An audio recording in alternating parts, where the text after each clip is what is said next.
All right, everybody, welcome back. Ready for another deep dive? Always ready. Okay, awesome. So today we are tackling a topic that I know is super relevant to a lot of you out there. Practical techniques for learning English. Yep.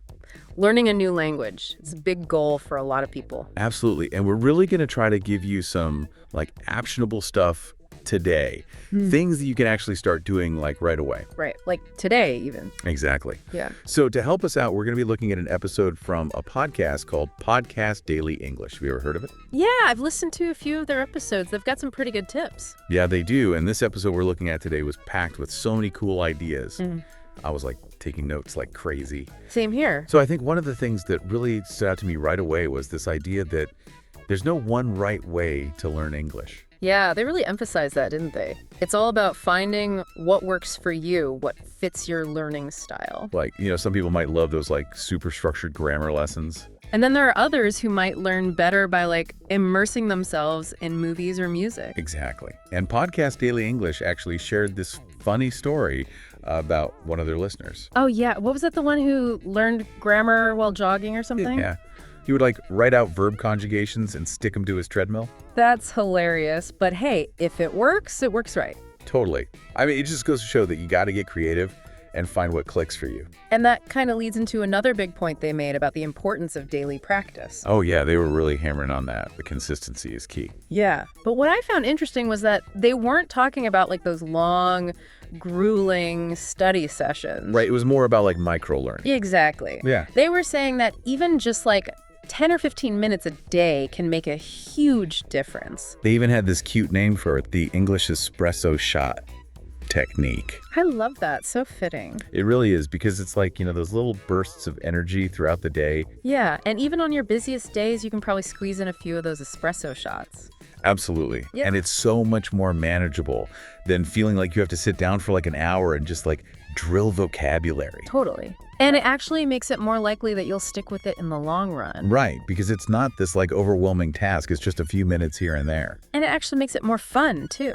That's so true. It's you're tricking yourself into learning almost. And speaking of fun, that was another big theme that Podcast Daily English kept coming back to. Oh, yeah. They were all about making the learning process enjoyable. Because, let's face it, if you're not enjoying it, you're way less likely to stick with it. Right, exactly. And they had some really creative examples of how people were incorporating English into their hobbies and interests. What was it, the one with the sticky notes? Oh, yeah. This listener was labeling everything in their house with English words. So instead of just seeing a door, it was a door, Right. D-O-O-R. Exactly. And they were saying that it really helped them remember the vocabulary because they were seeing it and using it every day. That's so clever. And there was another one about watching cooking shows with English subtitles. Oh, yeah. And then this person started trying out all these new recipes in English. It's like they were turning their love of food into a language learning opportunity. I love that. Yeah. And it really shows that it can be anything, right? Whatever you're passionate about, you can find a way to connect it to English. Absolutely. For me, it's music. I'm always listening to English songs and trying to figure out the lyrics. That's a great one. And I bet you pick up a lot of new vocabulary and idioms that way. Definitely. Another thing Podcast Daily English talked about that I thought was really cool was this idea of ambient learning. Ambient learning. What's that? So it's basically finding ways to incorporate English into your everyday routine, even those mundane activities. Oh, so it's turning your daily life into a language learning opportunity. Exactly. They gave this example of narrating what you're doing while you're getting ready in the morning. So instead of just brushing my teeth, it'd be I'm brushing my teeth in English. Yeah, or I'm putting on my shoes, I'm making breakfast, things like that. So it's almost like you're thinking out loud, but in English. Right. And it might feel a little silly at first. I can imagine. But the idea is that it helps to create those connections in your brain between the actions and the words. I see. So it's you're embedding the language into your daily life. Exactly. And the more you do it, the more natural it becomes. Okay. So we've got microlearning, connecting English to our interests. And now this ambient learning, it's a lot to keep track of. I know, right? But each one is a little building block and they all work together. So what else did Podcast Daily English have up their sleeve? Well, they talked about something that's pretty classic advice, but they had a new spin on it. I'm intrigued. Lay it on me. So it's watching movies or TV shows with English subtitles. Okay, that's a good one. But what's the new twist? They recommend a technique called shadowing. Have you ever heard of that? Shadowing. No, fill me in. So basically, you're watching the show and you're repeating the lines after the actors. Oh, so it's like you're mimicking them, trying to match their pronunciation and everything? Exactly. You're basically shadowing their speech. I see. So it's like active listening, but with your voice. Precisely. And it's supposed to be really helpful for improving your pronunciation and intonation. That makes so much sense because you're not just hearing the words. You're actually trying to produce them yourself. Right. And it also helps you get used to the rhythm and flow of spoken English.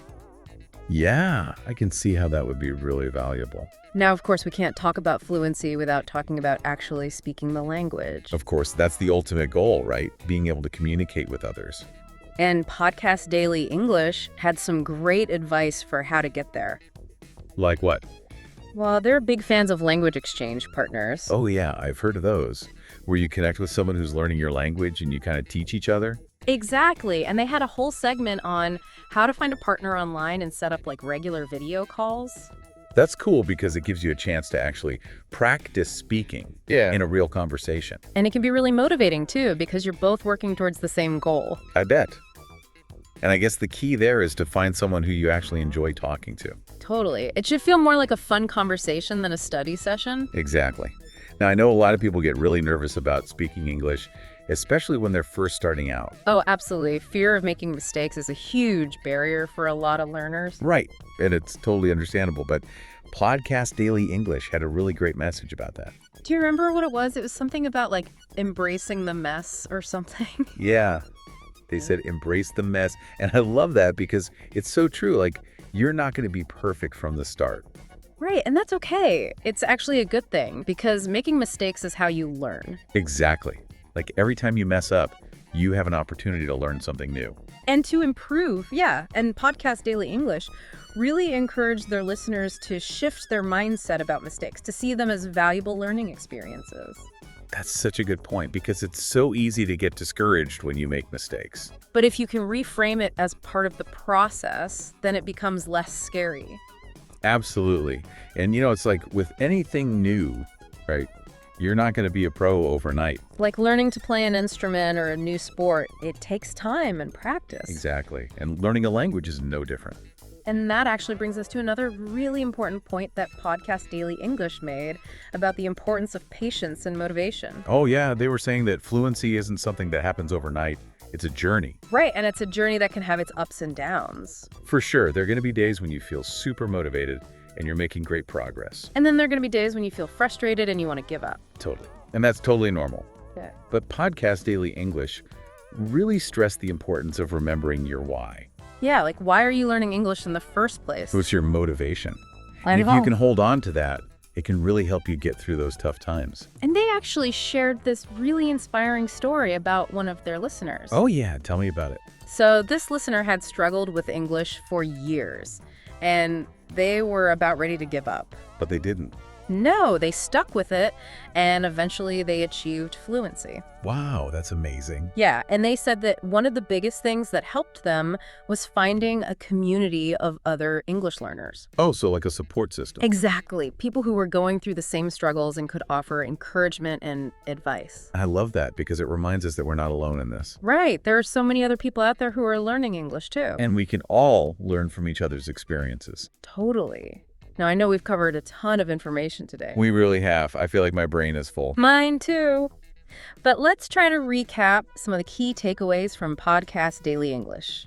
Okay, so first, they really emphasized that there's no one right way to learn English. You have to find what works for you. Right. And then they talked about the importance of consistency, aiming for those daily English espresso shots. And they also stressed the importance of making it enjoyable, connecting English to your hobbies and interests. We also talked about ambient learning, turning your daily routine into a language learning opportunity. And then there was that cool technique of shadowing movies and TV shows. And of course, the importance of finding a language exchange partner and actually speaking the language. And perhaps most importantly, remembering to embrace the mess and not be afraid to make mistakes. So much good stuff in there. It really is. So I guess the question now is, what are you going to do with all this information? That's a good question. Yeah, like which of these techniques resonated with you the most? And what's one small step you can take today to start incorporating it into your life? Because even a small step is better than no step. Absolutely. And remember, it's all about progress, not perfection. And enjoying the journey along the way. Couldn't have said it better myself. All right, folks, thanks for joining us for another deep dive. Until next time, happy learning. Bye, everyone.